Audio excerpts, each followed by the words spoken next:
আজকে আমরা আলোচনা করব ফাইনাইট এবং নন ফাইনাইট ভার্ব সম্পর্কে। তো ফাইনাইট ভার্ব মানে কি? ফাইনাইট ভার্ব মানে হচ্ছে সমাপিকা ক্রিয়া, আর নন ফাইনাইট ভার্ব মানে কি? অসমাপিকা ক্রিয়া। দেখো, প্রথমে আমি এখানে 4টে বাক্য নিয়ে নিয়েছি। এই 4টে বাক্যতে আমরা ফাইনাইট আর নন ফাইনাইট ভার্ব সম্পর্কে চিনব। প্রত্যেকটা বাক্যগুলোতেই দেখো গো ভার্বের বিভিন্ন ফর্ম ইউজ করেছি। কোথাও গোজ আছে, কোথাও গো হয়েছে, আবার কোথাও কি আছে? ওয়েন্ট আছে, তাই তো? তাহলে গো ভার্বটা এক একটা বাক্যে এক এক রকমভাবে চেঞ্জ হয়েছে। কেন চেঞ্জ হয়েছে? কারণ সাবজেক্ট অনুযায়ী চেঞ্জ হয়েছে। এখানে যেমন রাম সাবজেক্ট ছিল, থার্ড পারসন সিঙ্গুলার নাম্বার ছিল, সেই জন্য কী হয়েছিল? সেই জন্য এখানে ভার্বের সাথে ইএস যোগ হয়েছে। আবার দে যখন আসলো থার্ড পারসন প্লুরাল নম্বর, তখন কি হয়েছে? গো হয়েছে। আবার রাম অ্যান্ড শ্যাম যখন এসছে তখন গো থাকলো। আবার দেখো, এটাকে আমি টেন্সটাকে পরিবর্তন করে দিয়েছি, সেই জন্য আমি এখানে কি করেছি? ওয়েন্ট করেছি, তাই তো? আবার দেখো আরেকটা ভার্ব আছে যেটা হচ্ছে রান ভার্ব। সেখানে প্রত্যেকটা ভার্বই টু রান বলে লেখা আছে। তা এদের কিন্তু কোনো পরিবর্তন হয়নি, তাই তো? তাহলে আমরা কি দেখতে পেলাম? একটা ভার্ব কি হয়েছে? পার্সন এবং টেন্স অনুযায়ী পরিবর্তিত হয়েছে গো ভার্বের ফর্মগুলো। আর আরেকটা ভার্ব কি হয়েছে? আরেকটা ভার্বগুলো কোনো পরিবর্তন হয়নি। তো এই যে ভার্বগুলো, যে ভার্বগুলোর পরিবর্তন হয়েছে সেই ভার্বগুলোকে আমরা বলবো কি? সেই ভার্বগুলোকে বলবো হচ্ছে আমরা ফাইনাইট ভার্ব।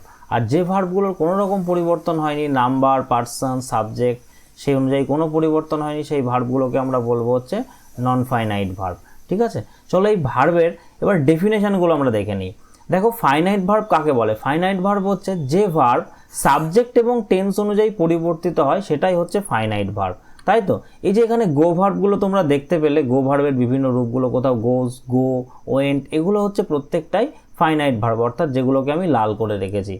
আর নন ফাইনাইট ভার্বের ডেফিনেশনে কি বলা আছে? দেখো, নন ফাইনাইট ভার্বের ডেফিনেশনে বলা আছে যে ভার্বগুলো সাবজেক্ট এবং টেন্স অনুযায়ী কোনো রকম পরিবর্তন হয় না, সেটাকেই আমরা বলছি হচ্ছে নন ফাইনাইট ভার্ব। এই যে দেখো, রান ভার্বের যে ফর্মগুলো আছে, টু রান, প্রত্যেকটাই হচ্ছে এখানে নন ফাইনাইট ভার্ব। কারণ সাবজেক্ট যাই আসুক না কেন বা টেন্সের পরিবর্তন আসুক না কেন, এই ভার্বগুলোর কিন্তু কোনো পরিবর্তন হবে না, সেই জন্য এগুলো হচ্ছে নন ফাইনাইট ভার্ব। এই নন ফাইনাইট ভার্বকে আমরা আবার 4 ভাগে ভাগ করতে পারি। কী কী ভাগে ভাগ করতে পারি? ইনফিনিটিভ, পার্টিসিপেল, জির্যান্ড, এবং আরেকটা ভাগ হচ্ছে কি? Verbal noun. তো এতক্ষণ আমরা যে ফর্মগুলো দেখলাম, ফর্মগুলো কেমন ছিল? ফর্মগুলো ছিল হচ্ছে টু রান দিয়ে লেখা ছিল, তাই তো? ফর্মগুলো লেখা ছিল টু রান। তাহলে এই যে টু রান, এটা কি ছিল? টু রানটা ছিল হচ্ছে আমার এক ধরনের non finite verb. Non finite ভার্বের মধ্যে কি এটা? এটাকে বলছি হচ্ছে আমরা ইনফিনিটিভ। তাহলে ইনফিনিটিভের স্ট্রাকচার কেমন হবে? টু থাকবে, তার সঙ্গে ভার্বের ফার্স্ট ফর্ম অর্থাৎ V1 থাকবে। 2 + V1 থাকলে সেটা হচ্ছে ইনফিনিট হবে। পরের পার্ট হচ্ছে কি? পরের পার্ট হচ্ছে পার্টিসিপেল। তা পার্টিসিপেলকে আমরা এখানে আবার 3 ভাগে ভাগ করেছি: প্রেজেন্ট পার্টিসিপেল, পাস্ট পার্টিসিপেল এবং পারফেক্ট পার্টিসিপেল। তা প্রেজেন্ট পার্টিসিপেলের স্ট্রাকচারটা দেখো কেমন আছে? V1 এর সাথে আইএনজি, মানে ভার্বের ফার্স্ট ফর্মের সাথে আইএনজি। যদি এই রানটাকে আমরা প্রেজেন্ট পার্টিসিপেলে লিখতাম, তাহলে কি লিখতাম? আমরা রানিং করতাম, তাই তো? এই একই রকম স্ট্রাকচার দেখো কিসে আছে? জির্যান্ডের মধ্যেও আছে। জির্যান্ডও সে একই রকম স্ট্রাকচার, V1 তার সাথে আইএনজি। তাহলে দুটোই যদি একই রকম হয়, তাহলে আমরা সেটাকে চিনব কিভাবে? সেটা আমরা একটু পরে উদাহরণের মাধ্যমে ক্লিয়ার করছি।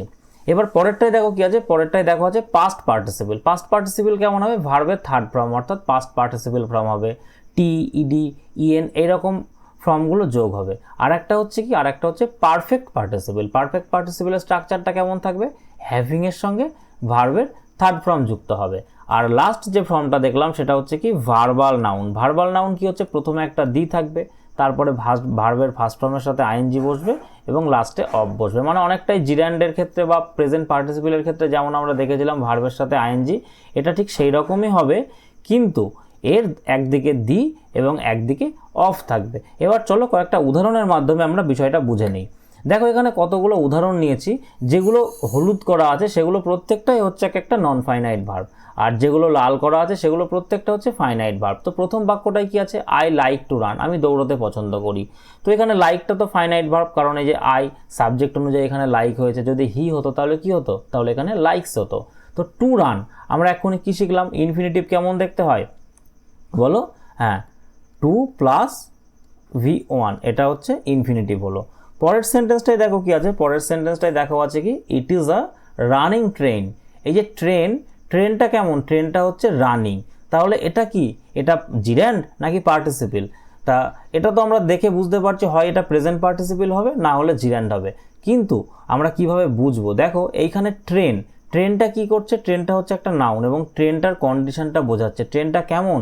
ট্রেনটা হচ্ছে রানিং ট্রেন, মানে ছুটছে, চলন্ত ট্রেন বা ছুটন্ত ট্রেন। তাহলে এটা একটা অ্যাজ এ অ্যাডজেক্টিভের কাজ করছে। তো এটা হচ্ছে কি, এটা হচ্ছে একটা পার্টিসিপল। আমি সংক্ষেপে পি লিখলাম। তাহলে পার্টিসিপল কি হবে? পার্টিসিপলের মধ্যে একটা অ্যাডজেক্টিভের কাজ করবে। পার্টিসিপল হচ্ছে অ্যাডজেক্টিভের কাজ করবে, তাই তো। আর জিরান্ড কেমন কাজ করবে? জিরান্ড একটা নাউনের কাজ করবে। বোঝা গেল?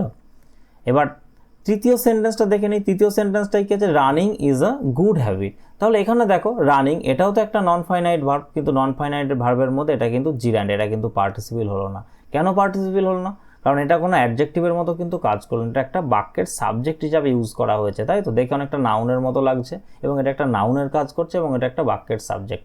Running is good for health, দৌড়ানো শরীরের পক্ষে ভালো। বোঝা গেল? এবার দেখো 4 নম্বর সেন্টেন্সটা, I like the reading of history. এটা আমি তো দেখে বুঝতেই পারছি এটাকেও রিডিং আছে, তাই তো। তার মানে কি, V1 এর সাথে আইএনজি ফর্ম যুক্ত করা আছে। তো প্রথমে কি আছে? প্রথমে আছে দি, আর তারপরে কি আছে? তারপরে আছে অফ। তাহলে কি শিখলাম? এটা হচ্ছে ভার্বাল নাউন। বোঝা গেছে? আর 5 নম্বর সেন্টেন্সটায় দেখো কি আছে, রাম গেভ মিয়া রিটেন মেসেজ। এখানে গেভ কি? গেভ হচ্ছে একটা ফাইনাইট ভার্ব এবং রিটেনটা কি? রিটেনটা নন ফাইনাইট ভার্ব। এবং মেসেজটা কি? মেসেজটা লিখিত মেসেজ। তাহলে মেসেজটা কেমন? লিখিত মেসেজ। তাহলে এটা কি হবে? এটা হচ্ছে একটা non finite verb. Non finite ভার্বের মধ্যে কি? পার্টিসিপল, কারণ এটা একটা অ্যাডজেক্টিভের কাজ করছে। আর যেহেতু লাস্টে ইএন আছে, তাহলে এটা কি হবে? এটা হচ্ছে একটা পাস্ট পার্টিসিপল হবে, তাই তো। এটা হচ্ছে পাস্ট পার্টিসিপল। বোঝা গেল? আর 6 নম্বর সেন্টেন্সটা দেখো কি আছে, হ্যাভিং রিটেন। তাহলে আমি তো স্ট্রাকচারে দেখলামই হ্যাভিং এর পরে কি থাকবে? ভার্বের থার্ড ফর্ম থাকবে। তো এখানেও তাই আছে, হ্যাভিং প্লাস V3। সেই জন্য এটা কি হচ্ছে? এটা হচ্ছে একটা পারফেক্ট পার্টিসিপল। আর লেফট হচ্ছে কি? লেফট হচ্ছে এখানে ফাইনাইট ভার্ব। তাহলে আমরা উদাহরণের মাধ্যমে এগুলো বুঝে নিলাম, কোনটা ইনফিনিটিভ, কোনটা পার্টিসিপল, কোনটা জিরান্ড এবং কোনটা ভার্বাল নাউন। তাহলে এগুলো কিন্তু প্রত্যেকেই হচ্ছে এক একটা কি? Non finite verb. বোঝা গেল? এবার কতগুলো আমরা উদাহরণ দেখে নিই। দেখো প্রথম বাক্যটা দেখে নিই। প্রথম বাক্যটায় কি বলা আছে? I like to read books. আমি বই পড়তে ভালোবাসি। তাহলে লাইক হচ্ছে কি? লাইক হচ্ছে একটা ফাইনাইট ভার্ব। আর টু রিড কি হবে? টু রিড হচ্ছে একটা নন ফাইনাইট ভার্ব। ঠিক আছে? পরের বাক্যটায় দেখি। পরের বাক্যটায় কি আছে? Singing is a good habit. গান করা হচ্ছে একটা ভালো অভ্যাস। তাহলে সিঙ্গিং কি? সিঙ্গিং এখানে বাক্যের সাবজেক্ট হিসাবে ইউজ করা হয়েছে। সেই জন্য এটা কি হবে? সেই জন্য এটা হবে জিরান্ড। আর ইজ হচ্ছে একটা finite verb. Walking in the morning is good for health. সকালবেলায় হাঁটা স্বাস্থ্যের পক্ষে ভালো। তাহলে ওয়াকিং এটাও একটা জিরান্ডের কাজ করছে, তাই তো। তাহলে এটা কি পেলাম? এটা পেলাম হচ্ছে এখানে আমি ইনফিনিটিভ। এটা পেলাম কি? এটা পেলাম জিরান্ড। এইটা হলো জিরান্ড, ওয়াকিংটা। আর ইজ হচ্ছে কি? ইজ হচ্ছে একটা ফাইনাইট ভার্ব। এবার 4 নম্বর বাক্যটাই কি আছে দেখো, he went to market to by vegetables. তাহলে টু বাই এটা কি? এটা আমরা কি শিখলাম? 2 প্লাস V1, তার মানে কি হবে? এটা হবে হচ্ছে একটা ইনফিনিটিভ। আর ওয়েন্ট হচ্ছে ফাইনাইট ভার্ব। এবার নেক্সট সেন্টেন্স দেখে নিই। Having finished his homework he went out.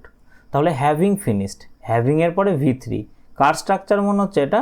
হ্যাঁ, এটা একটা পার্টিসিপলের স্ট্রাকচার মনে হচ্ছে, তাই না? কোন পার্টিসিপল এটা? এটা হচ্ছে একটা পারফেক্ট পার্টিসিপল।